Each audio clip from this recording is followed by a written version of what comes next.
Welcome to the Humanity in the Loop podcast. I'm your host, Tim Hampton. My guest today is Michael Dila. Michael is a design and innovation leader, designer of conversation, and a steward of community. He is the project director for Oslo for AI, a year-long project that will invite participants to co-design a new kind of constitutional process for the governance of AI. Michael is also the founder of System 3 Coaching, focused on helping leaders navigate the dynamics of ethical and technical complexity. Today we are going to discuss Michael's views on the emergent, intelligence, and conversation, and the ways Oslo for AI aims to create a forum for the important discussions we need to have about AI, artificial intelligence. Michael, welcome to the show. Thank you. Thank you very much, Tim. My pleasure. So let's talk about System 3 thinking. Sure. Michael, you've introduced the concept of System 3 thinking, which connects to the ideas explored in the book, Thinking Fast and Slow by Daniel Kahneman. What is System 3 thinking? Yeah, I think that the easiest way to start to talk about it is how I started to recognize it. And maybe that goes back as early as being a drama kid in high school and becoming aware of what groups of people in intimate and purposeful connection become capable of, both individually and collectively. That was my introduction to collaboration. Probably I sang in a boys' choir when I was a kid, and so at some level that also was an early lesson in collaboration and the sort of synthetic possibility that collaborating enables. But in particular, I started getting interested and have long been interested in how that kind of that kind of collaboration through the medium of conversation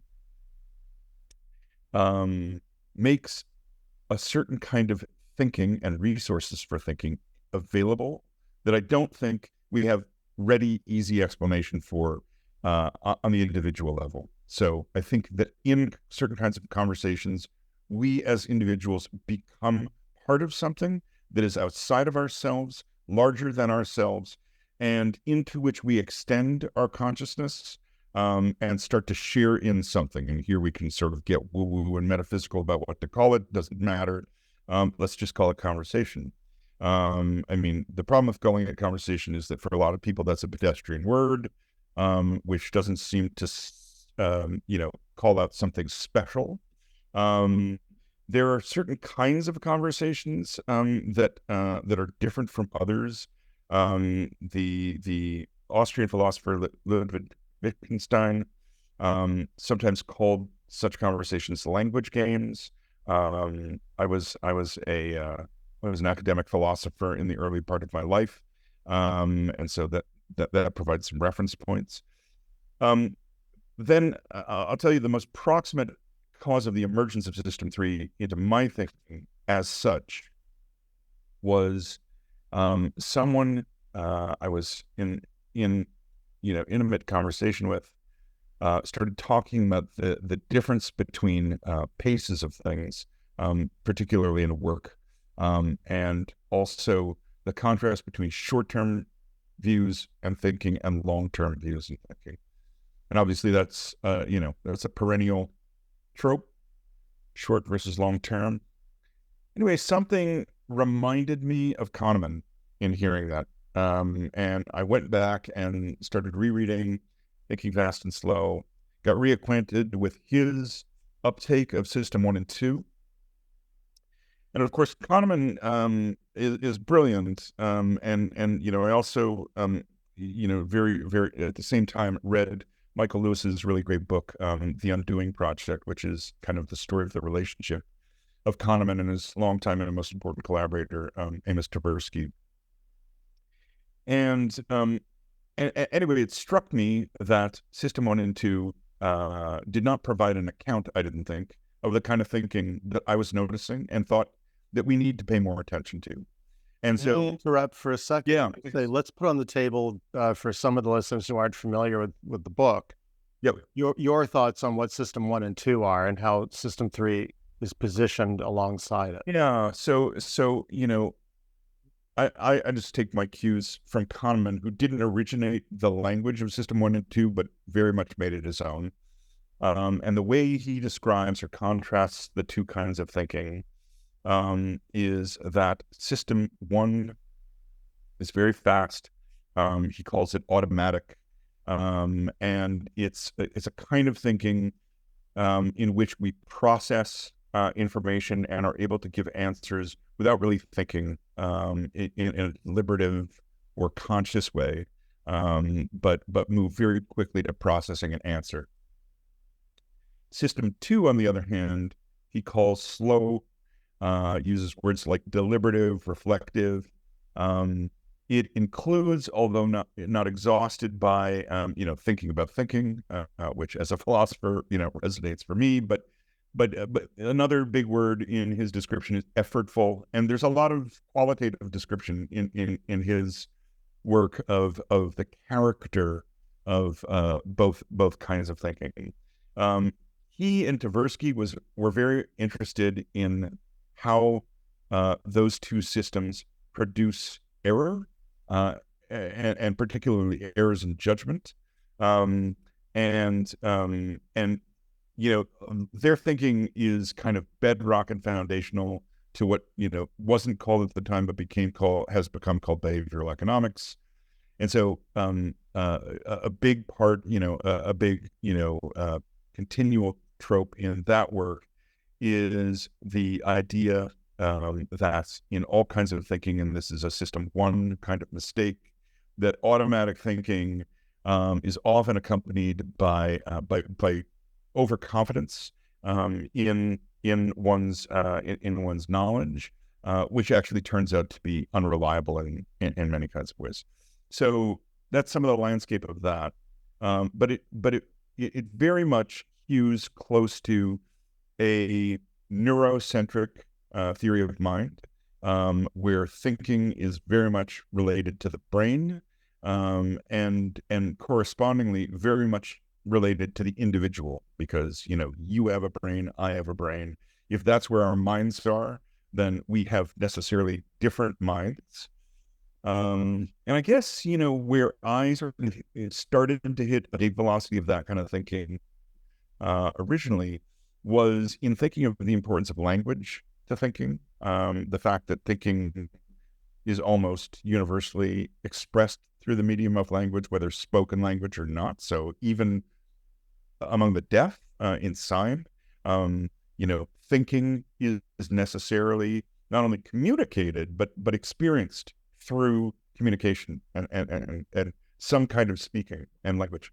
I think, actually was in a podcast I did with a friend ages ago, where I first said out loud or thought out loud that the emergence of language in human society, human history, is the emergence of artificial intelligence. Artificial in the sense of intelligence that's enabled by an artifactual structure, right? Mm-hmm. Again, language outside of our bodies, externalized and embodied outside of the brain. Right. And importantly, not just expressive or descriptive of inner states, right? But establishing a medium through which we can share across minds, across consciousness, firstly common knowledge, right? I mean, the things we are all seeing and participating in and understanding. But then, I mean, the real move into the expansion of that intelligence is when we start using it to think about the future, right? To think about things, talk about things through language that aren't present, right? And if you think about just what I just described, using language to talk about things that aren't present in our experience, then how could that simply be a report from an internal state, right? That necessarily involves projection into something external, something larger that reaches beyond our, reaches beyond our lived experience, of course, in many cases. You said something earlier about the pace of things.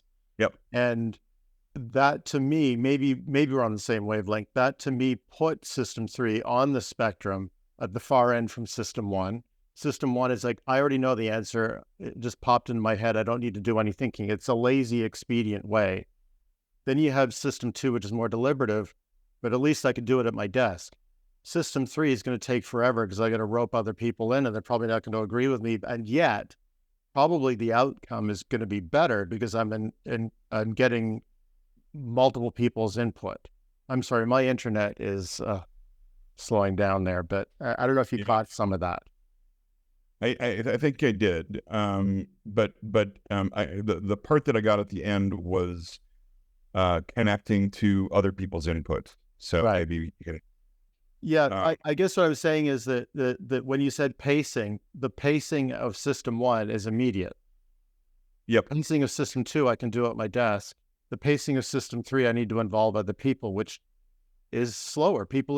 That's why the people get frustrated with the UN or any committee. Yeah. So the other thing. Oh, wait. Okay. Are we unfrozen? I saw you freeze again. Freeze again. There we go. Okay. That's all right. So on pacing and speed. So here's the thing. And perhaps this is paradoxical. Perhaps I just like the log jamming the idea of time here. But in conversation, and in immersive, emergent system 3 thinking, I think we enter what Csikszentmihalyi called the flow state. When conversation is going well, it flows.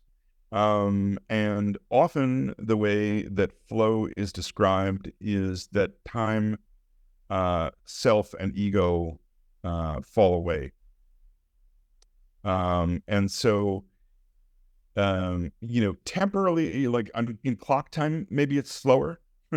But in terms of experience, I think the experience is primarily not one of time, but I think of a kind of expansion, right? That's how I think of the experience and have the experience is, I feel like, I analogize being in a powerful conversation as literally being in a flow, like in a river, like sitting together in a raft, being moved by a force that is none of you, which you are all being moved by in a kind of harmony. But also that that being in that state is to feel enlarged. One does have a sense of I do anyway, of an expansion of vision, an expansion of perception, and that's not automatic. I mean, one can become more adept at that through a practice.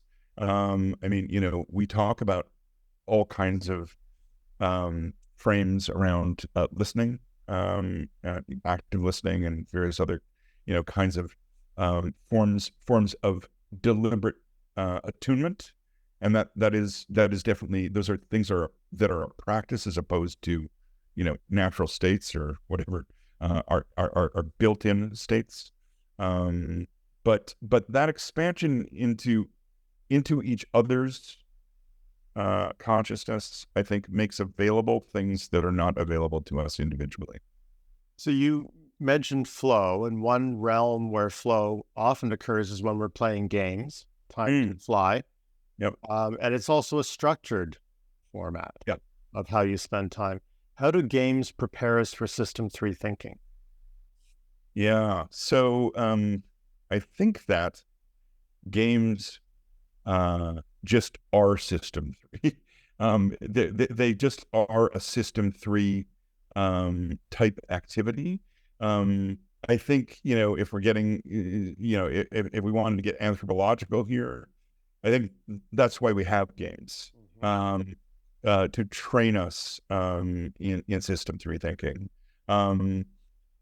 and I'll say two things, and I love the connection to games, and love thinking about this and exploring this. But one, System 3 is fun, in the way that play and games are fun, right? Which is not always haha fun, right? I mean, we can think of board games, card games, sort of light games, to put it a certain way, as a certain kind of fun, but also, some of the games that we care most about, are the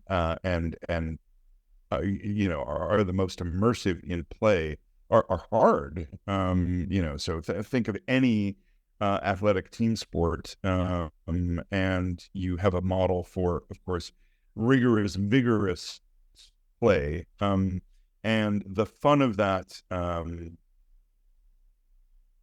Is experienced and expressed in a bunch of ways. I've done a lot of thinking.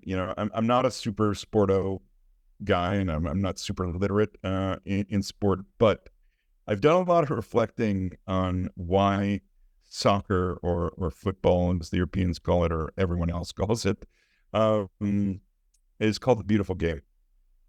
And there is something I think,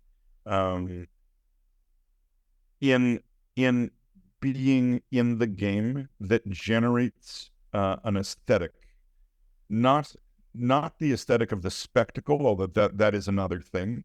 But I think it is to be inside of and to make together a beautiful world, a beautiful model of the world. And I think that's what games, again, make possible for us. The experience of particular other special kinds of worlds, and that in those worlds, different things are made possible because of what the rules allow or permit or make. How does the concept of System 3 help leaders with challenges of high technical and ethical complexity? Yeah. So here, we have let me parse two questions there. One is, how can it be helpful to leaders or teams in doing work that has high ethical and technical complexity? And so how is it useful? And second is, how do they do it? How do they use it? So, I mean, how it's useful is System 3, because it makes a collective resource that is very dynamic and expansive available. System 3 is made for navigating complexity. And I mean, literally, like, I'm not so interested, and really not so interested, in evolutionary explanation. So, like, let's not get hung up on the what it's built for in some, again, sort of evolutionary anthropological sense. But my hypothesis in sort of articulating System 3 is that we need System 3 in order to navigate complexity together. And that is partly an explanation for why, by and large, our negotiating with complexity doesn't go so well, because we're not in System 3. We're not accessing System 3. And that gets to the how. The way that we design a lot of work, we design around models of individual contribution and individual performance, right? And not so much, notwithstanding the language of teams that we often use, I think, and often lazily use. There isn't, I think, in lots of work, truly collective and collaborative work. Where we find the highest performance work in almost any field, we find System 3 thinking and System 3 activity. Again, my hypothesis. there is for sure thinking which appears to be not only possible in isolation, but some might even argue that that isolation is necessary for that kind of thinking. And I would say that that there's certainly cognition that is available to us privately. Like that, I'd be silly to discount that. There's just so much evidence otherwise. But especially thinking, and let's just think about math here, which is far out of my area of expertise. But I use it because it's such a common example that's drawn out, as the kind of thinking that belongs to the individual genius, right? Right. But the mathematician is always in conversation, right? Because they are navigating problems which come from the conversation, right? Which is their area of mathematics, and to which others have made contributions and are making contributions, and with whom their work and their problem solving is necessarily engaged. So irrespective of the fact they may spend hours sitting alone in some whatever grotto, I think the idea that they are on that account isolated as thinkers is just a false picture of reality. That said, it's also true, in math and other forms of science, and then of course many other human pursuits, that really serious work necessarily involves conversation and community, right? And that progress is made precisely in the context of and through the medium of conversation and what it backs up into, which is a human community around a particular, whether it's a discipline, area of knowledge, a path of inquiry, what have you. One of my favorite examples of the dramatization of this is a documentary on particle physics, which I'm sure to lots of people just sounds like they want to run out and start watching that right now. Right. Even finish listening to this podcast. Yeah. Please stay. Yeah. Walk, don't run. So there's a film called Particle Fever, and it was a documentary made of over a period, I think about a year and a half, maybe a couple of years, that documented the work of teams who were doing and preparing to run the very first experiments at the Large Hadron Collider at CERN. And the film does an amazing job at dramatizing a whole number of things, but like for me, I watched that film and it may as well have flashing System 3, captions throughout, right? And one of the things that distracts us from this, especially in the case of CERN, is this massive piece of apparatus, right? That is the world's largest collider, super collider. It's such a fascinating piece of machinery.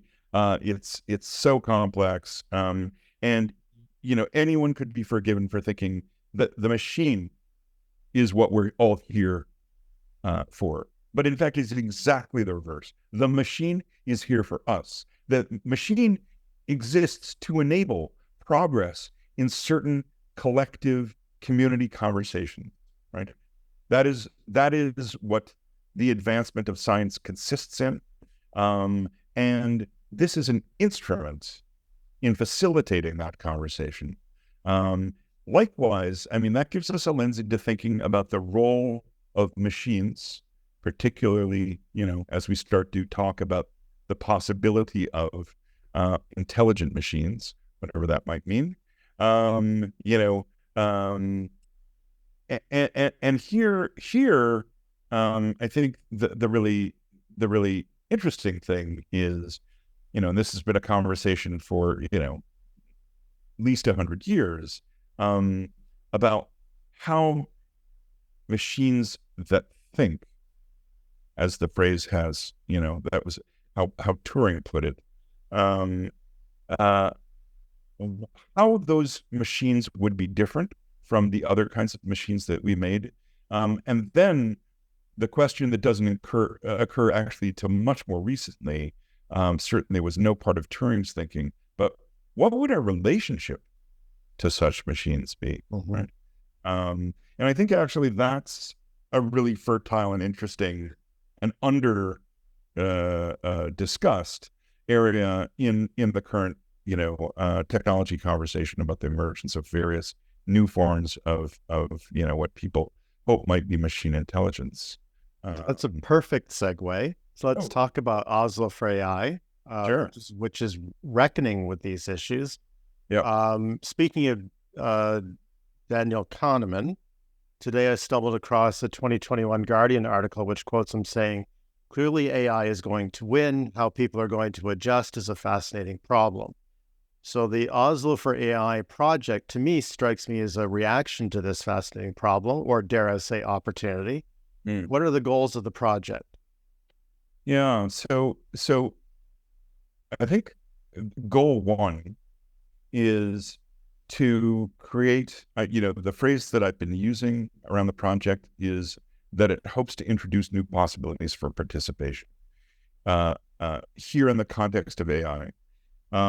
So I think that most of us are not truly participants in the conversation. What most of us are is bystanders and receivers of information. That information is very narrativized. There are a couple of dominant narratives. This is a well-rehearsed thought here, so hardly my own. The doom narrative and the exuberant optimist narrative. Both of those, as all extreme narratives are, I think naive and wrong in a bunch of ways. And beyond that, especially for people who are, again, bystanders and receivers rather than participants, those, someone I know, John Hagel, made a contrast between narratives and stories, and the way he makes that contrast, fundamentally, I'll butcher a little bit his eloquence, but fundamentally, for the purposes of this conversation, is a narrative is a thing in which we are participants. We can imagine ourselves as participants, as having a role. A story is about something that happens to others that we can only be onlookers to. And right now, we are, most of us, caught in the story of AI rather than a narrative that we have a way into. And the ways in which participation is available to us primarily are not in the conversation so much as in the use of some of the early products of AI. And for sure, some of these are super interesting and compelling, right? I mean, whatever their status on any scale of intelligence is, there's no way around the fact that what these programs, computer programs, which is, at the end of the day, what they are, do, right? And here's another dynamic, I think, in where many of us sit relative to how we think about what these things are, and therefore our relationship to them, which is that, let's just pick ChatGPT and Midjourney as examples. Both of these things do magic tricks. And here's what I mean by that.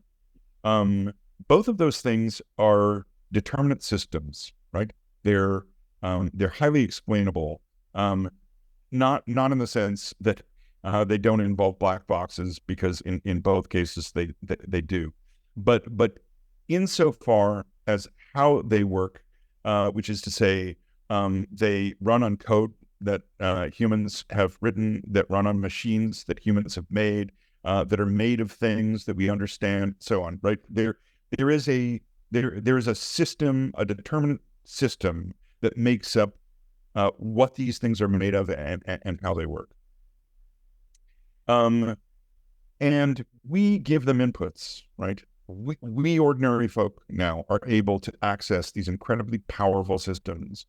We give them inputs, and then, to use a phrase of the brother of Robert Oppenheimer, Frank Oppenheimer, and then something wonderful happens. We feed ChatGPT a simple prompt, and in an instant, this response, right? And what appears to be the product of thought, the product of deliberation, a response to us, right? And so we're drawn into a relationship, right? And this the chat interface invites this as well. We've been invited into the interaction construct of a relationship, right?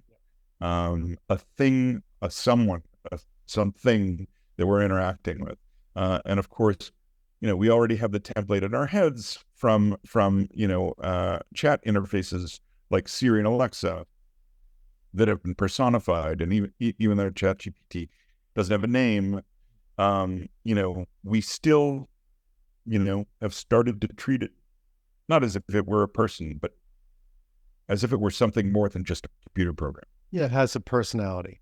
Yeah. And it's even more, in some ways, it's even more remarkable to use some of the image generation programs. And I was just looking again at something, before we were talking, which was, one of the most interesting things that I've seen around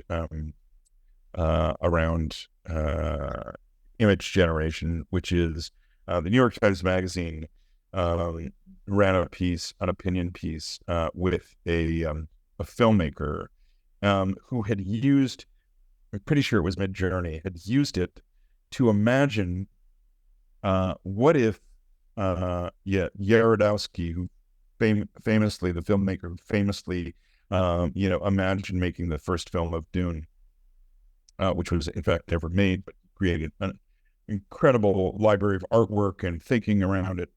And what this filmmaker did was went to Midjourney and prompted it to generate production stills, production images from Yarodowski's version of the film Tron, which of course he had never had anything to do with.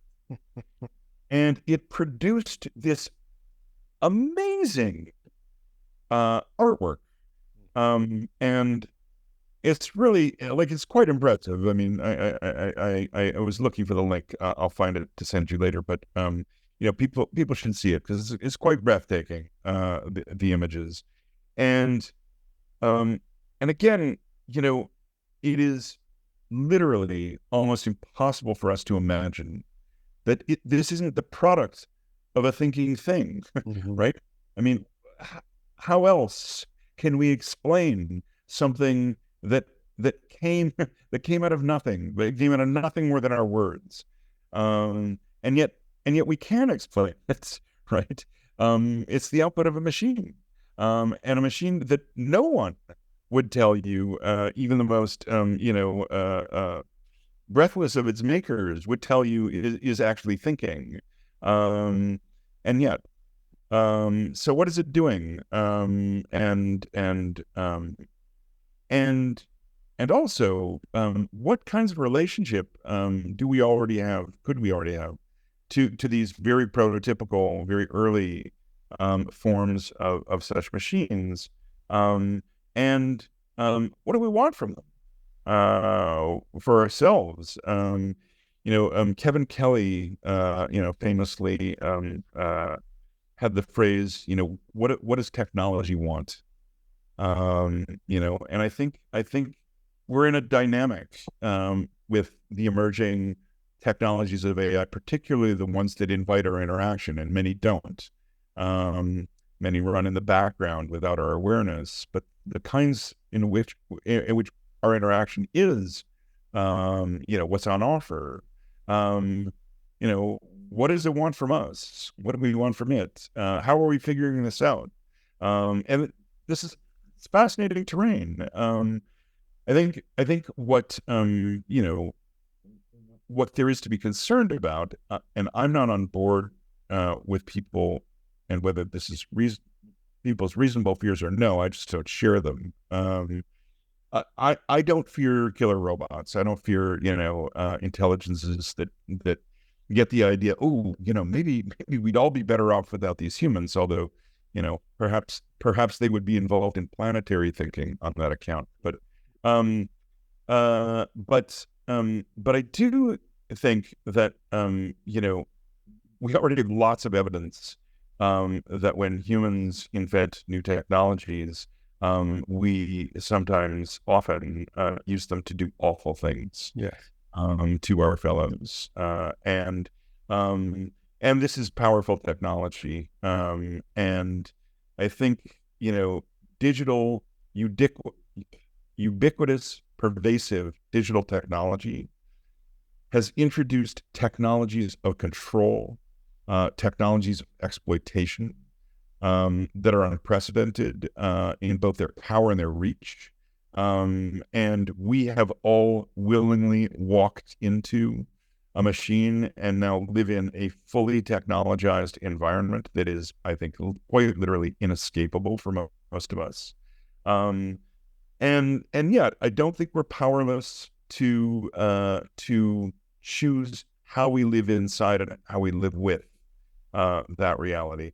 And so Oslo wants to create a purposeful space in which people working across institutional and sectoral boundaries in AI can think beyond the walls of their current local conversations structured by the institutions they live in day to day, and to imagine together the kinds of futures that we want in using and in relating to these emerging technologies.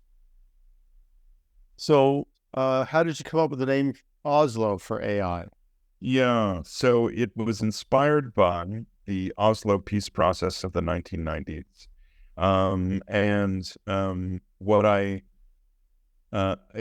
My route into that was through a 2021 film called Oslo, which was made after a play of the same name. And the film dramatizes the way in which the Oslo process was insinuated into a larger peace effort that was being brokered at the time by the Clinton White House. It was the first time that the Prime Minister of Israel and the chairman of the PLO were ostensibly going to be involved in direct negotiations. The very existence of that conversation, introduced like at least the de facto acknowledgement of each other's, at some sense, some kind of baseline legitimacy. So that was a very big and important thing. But I think in the judgment of these two Norwegians, a husband and wife, the woman who was a diplomat in the Norwegian government, and the man, a leader in a peace building think tank, believed that the negotiations weren't actually going well, and in fact that they would fail, and that there was too much at stake to allow that to happen.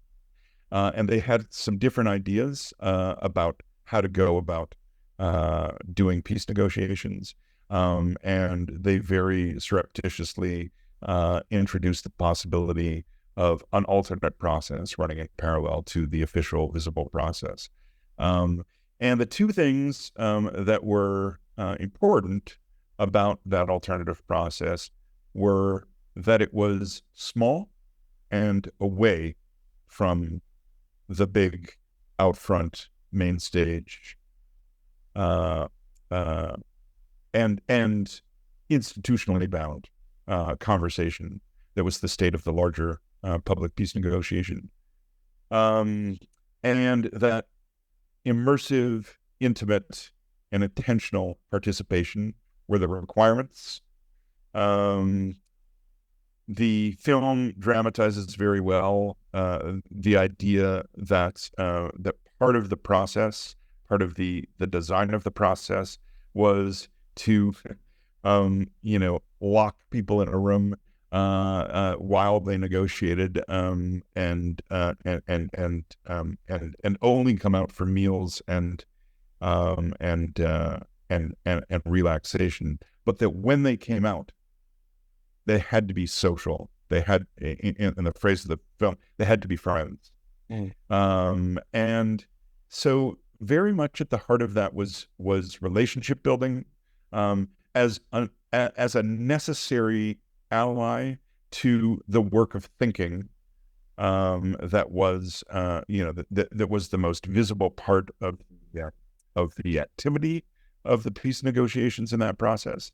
But I think that those were not two things, right? That they were one thing, that they were one design. And that kind of design is the kind of design I'm interested in using in the Oslo for AI activity, which will be constituted in the main by a set of small retreats, nine in all, for 8 to 12 people at a time, with only a couple of facilitators, and which will last for 3 full days, in which those people will be together remote in some remote place, and to spend all of their time together, not just working time, but playing time, relaxing time. And the intent of that is to make available to them individually and collectively a kind of cognitive capacity that isn't available to them day to day in their work, and therefore creates affordances for thinking new things. So an embodiment of System 3 thinking. Yeah, very much so. Very much so. Yeah. Who is invited, and what are the main activities and objectives for these events? Yeah. So we will be using the networks that we are establishing in all of the geographies in which we're doing the retreats to recruit candidates to be participants. We're trying to create in the group of candidates all kinds of relevant forms of diversity, from diversity of experience, both professional and lived experience, to some kind of sectoral representativeness. So, as an example, in any given instance, we would want somebody who's working in the field of commercial AI, somebody who's working entrepreneurially in the space, somebody who's working in some kind of government context, an NGO context, a community context. One of the more recent ones that I've started to think about is people in faith-based organizations. So some kind of requisite diversity of experience, exposure, and what they have in common is an interest and a desire to participate in particularly thinking about the governance of AI in ways that are limited by or constrained in unwelcome ways by their daily environments. So we're going to use our network to identify candidates, and something that we're very much in the process of designing is, once we've identified a group of candidate participants, how will we select from those candidates? And again, we will be doing that in a way that is intended to create groups that we think have something to teach and learn from each other, and that learning not only has value to people as individuals, but has value in connecting those people so that they have a persistent effect beyond the retreat.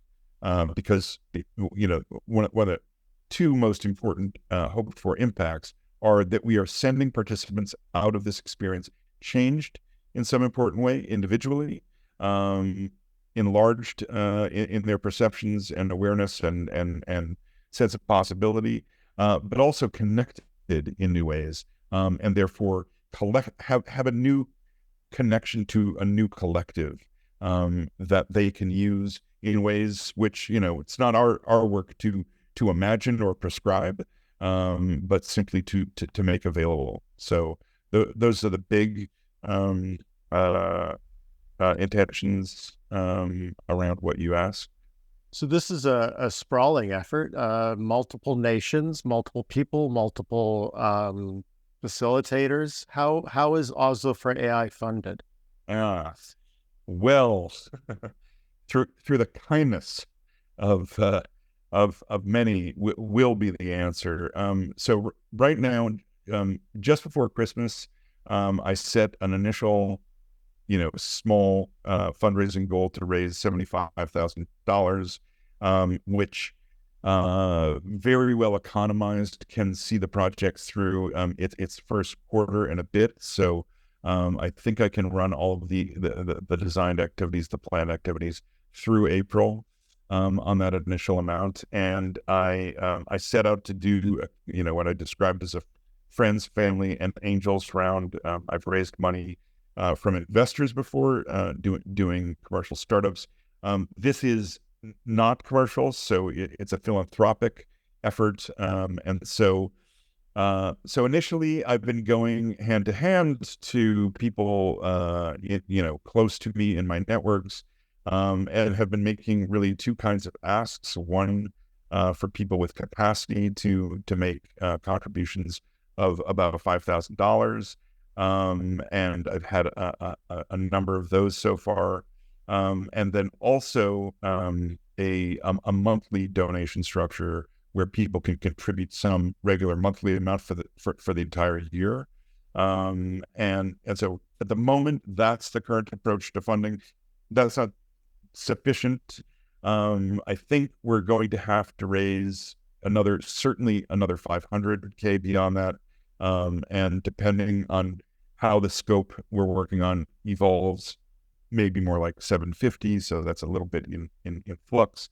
And that's money that I intend to raise from major funders and major philanthropic funders.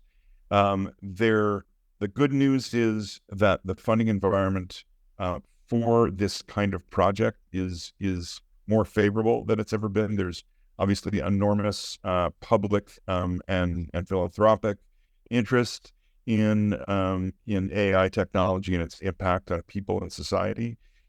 So a great number of large funders have publicly declared, particularly toward the end of last year, the commitment of tens of millions and in the aggregate hundreds of millions of dollars to support AI in society programming. And so I'm hoping to raise from, our small amount from that pool of funding. Very possibly also there will be contributions from single donors, high net worth donors, who have the capacity to make more significant contribution. I really, in the first raising that I did, I really did want to use that fundraising effort also to build community and commitment, because this isn't investment in me or even in the individuals who will be the producers in some sense of the opportunity of AI, but supportive of this kind of participation that I think we should all want more of, right? So I see this as a way to contribute to the building of more democratic, more inclusive, more diverse kinds of participation in the sphere. So that's what I hope to engage people in investing in. And so lots of work to do on that front, miles to go before we sleep, but we've made a good start. So one possible outcome of these meetings is a stronger sense of how to successfully organize a forum for this purpose. Right. Given the broad interest in wrestling with the issues that AI raises, have you considered models like franchising? I use that in air quotes, Right. like similar to the way that TEDx is a cookie cutter of the TED conference. Right. Would you allow organizations to hold their own events in the same mold to broaden your impact? Yeah, so for sure, part of what we think we're up to here is developing an approach which we want to have an open sourcey kind of attitude about. So, part of the philanthropic, approach to support has the intent that how we do this is part of is part of what the project generates as an outcome, and that we make that process and those designs and those approaches available to all to use and to adapt as they see fit. So I have been lucky to be a part of a number of such kind of open sourcey efforts. Most notably, my friend Alex Osterwalder, who created the business model canvas, and from the beginning wanted to be very open and non-proprietary about the core technology. And the core technology, the business model canvas, as it has long been called, first of all, has been copied and adapted in many, many kinds of ways. It's quite incredible how it's proliferated. And it's a really, at the end, it's a really powerful design structure. What many miss, even those who use it, is that the entire purpose of that structure and that tool, and I would say describe it as a technology, is to enable a conversation that wasn't possible before that tool existed, because people didn't know what business models were, even people who worked around the language of business models, because very few people had actually ever envisioned one, right? And it sounds perhaps simplistic that simply drawing a picture, even a quite structural and schematic picture of a business model and how it works, might the value that might have. But in fact, and I've always said this because I'm sure you've seen it, this model canvas is a single, can be and is often rendered on a single sheet of paper, and in fact that's partly how it's used. It is a framework that quite literally puts people on the same page. Could not, but for that technology, have been on the same page. And so it is incredibly powerful enabling technology. And it is an example of which, we could multiply examples. That's, and this is another big idea at the heart of this project. That's what a constitution is. So a lot of people think that a constitution is simply a written document, right? What they miss is that what a constitution, that may be the artifact of the Constitution, but the Constitution is an enabling structure that makes possible certain kinds of conversations. And those conversations are the things that quite literally constitute our legal systems and the order that we often refer to as rule of law. Like, those are constituted by nothing more than structures that enable certain kinds of conversations and those conversations themselves, right? That is how we make that stuff happen. And one of the things that this project envisions is to actually create a new kind of constitutional assembly so that people can not only see, but actually participate in what it is to make a constitution. Because though, particularly in this side of the world where the American Constitution is perhaps, one of the most visible and known examples of a democratic constitution, the remoteness of how that thing came into existence, prevents most people from realizing that a group of people met and talked and brought this thing into being and used it to envision the possibility of a new kind of society. And that talking produced an artifact that became the anchor and the enabling structure for a system, which has continued to exist and function, right, for over 200 years. And while there's certainly things that we can be critical about in that system, it's undeniable that the system, has been both effective and valuable in a bunch of ways. So the Oslo for AI process is trying to, as you say, well, as I interpret, sort of look at ways that we can harness AI, both in terms of using it and also constraining it, like having governance around that. But I feel like it's also, I want to move on to the promise and peril of AI. And I'm conscious of the fact that you're sort of deliberately reserving judgment, hoping that Oslo for AI will come up with better conclusions that you might on your own. So I apologize, but I'm still very curious to know what your thoughts are on AI. Sure.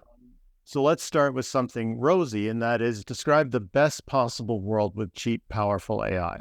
What does it look like? Yeah. So one of the things that I'm actually terrifically excited for the possibility of is that AI, this again, surprise will be related to conversation.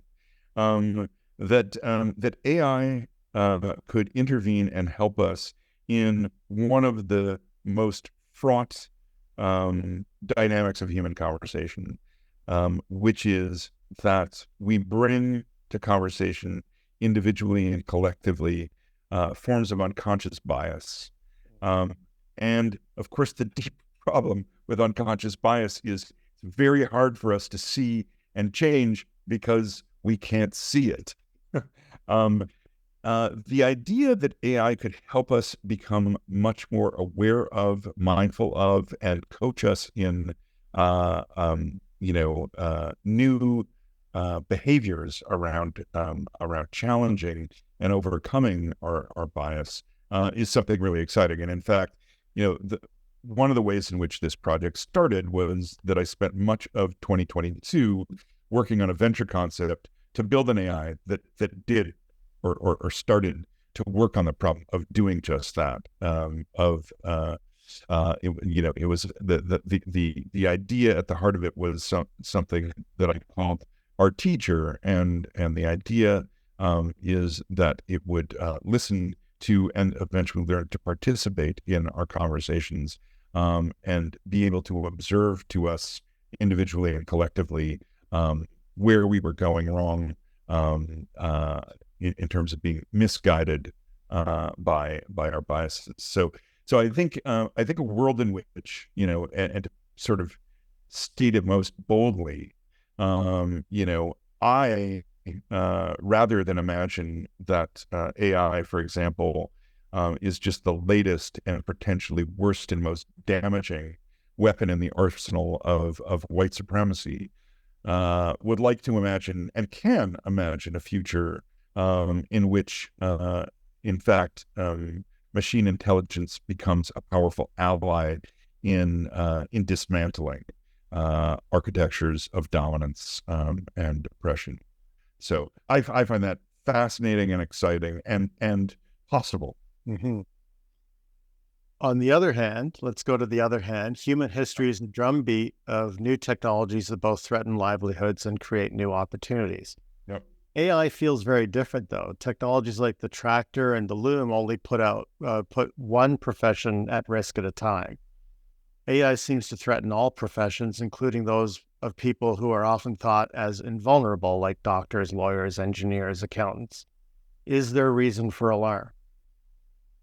Yeah, so for sure there is. So, and people have been sounding the alarm for some time in the form of, certainly there have been conversations, at least for the last 10 years, that these technologies were going to cause massive unemployment and the obsolescence of all kinds of human labor.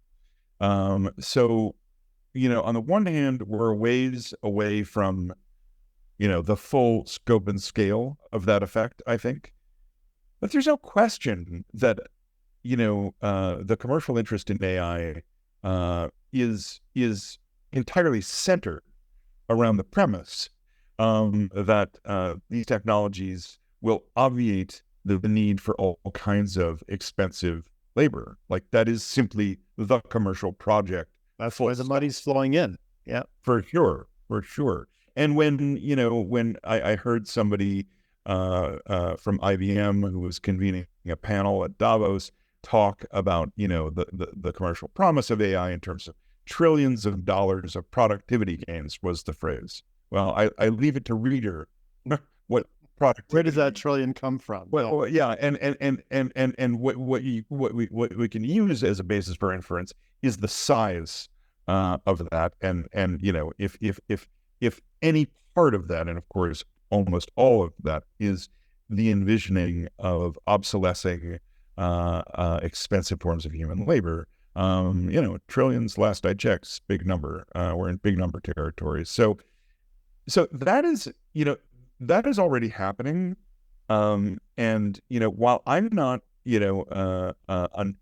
on the inevitability train of all kinds of, things about AI that people seem to like, so I'm not at all on the train of the inevitability of superintelligence, whatever, in fact, that might mean. A very imprecise term anyway. But for sure, I think that this is going to affect particularly work in ways that are unprecedented in their scope and scale. That is a given. And that is, the thing that I think is going to be really, really shocking. And maybe COVID, in a certain kind of way, it gives us some basis for anticipating the shock of this experience. Is the speed of the proliferation of this technology is incredible, and the effects are going to be felt really fast. So they will go from experiences on the margins to massive, I think, experiences across everyone's lives, in just the way that COVID went from like a flu that we were all vaguely worried about, skeptical of, to really the world is closing for business and all kinds of other things, right? I mean, like, that was shocking. Yeah.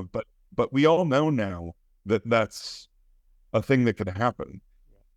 And many of us expect that, whether pandemic or some other thing, that kind of event is going to happen again.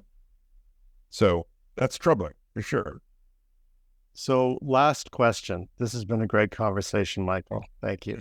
You mentioned superintelligence, but there's this term super alignment as well. Yep.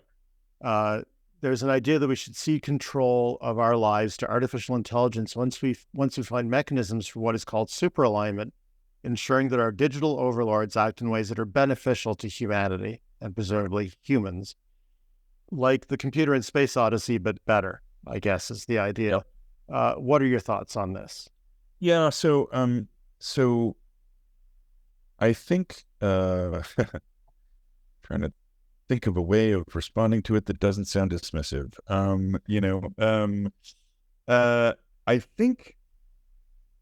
think it's an unnecessary idea. I'm not sure what we want out of that idea.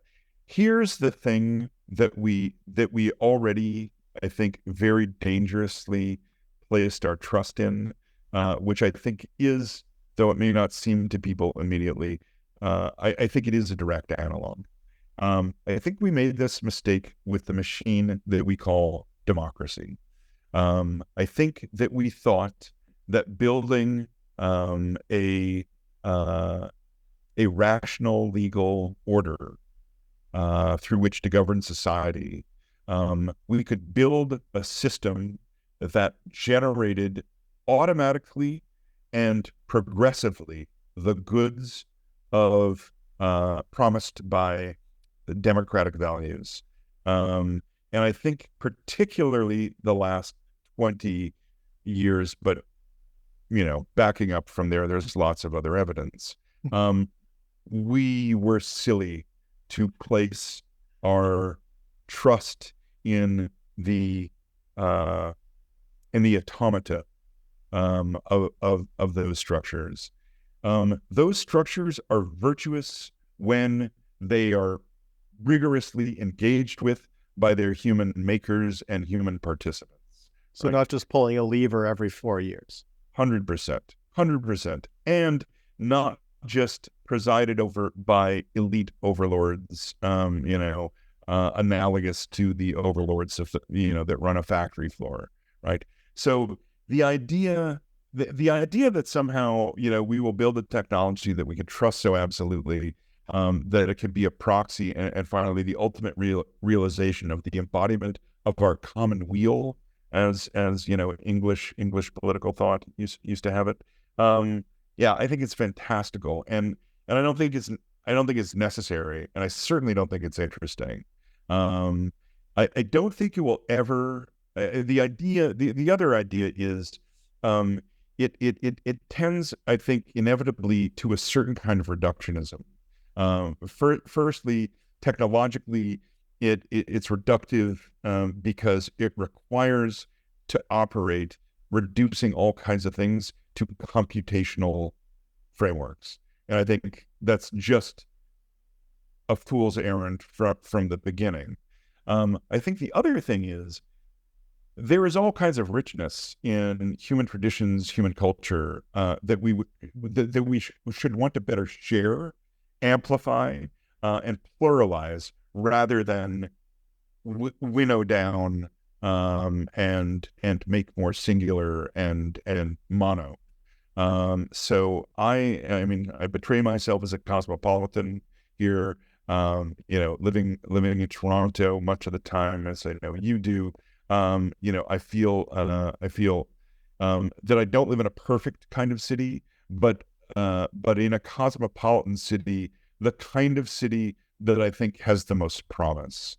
And I think that's a model that's the kind of model we should have in our heads for the future of all kinds of governance, that kind of pluralism, that kind of diversity, that kind of multiculturalism, that kind of mosaic, right? I mean, that great Canadian contribution to the imagination of a political reality that is a mosaic that doesn't break or melt down the richness of the diversity of human culture, but creates a unity, a beautiful unity of the pieces. It's an idea, again, notwithstanding the melting pot attribution of the United States, the U.S. motto, e pluribus unum, out of many one. It's very much in harmony with that idea. I think these are ideas that we need to reinvigorate in certain ways, not return to, but bring forward to imagine new and better futures, because we've still got a long way to go in the projects that we want.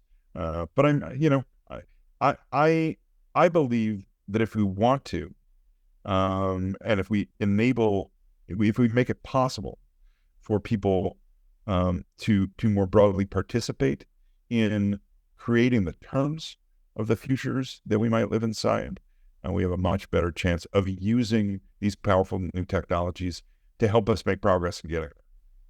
That's very encouraging. Michael, thank you so much for being on the show. Thanks, Tim. My guest today was Michael Dila. Michael can be reached on LinkedIn, and a link to information on Oslo for AI will be in the show notes.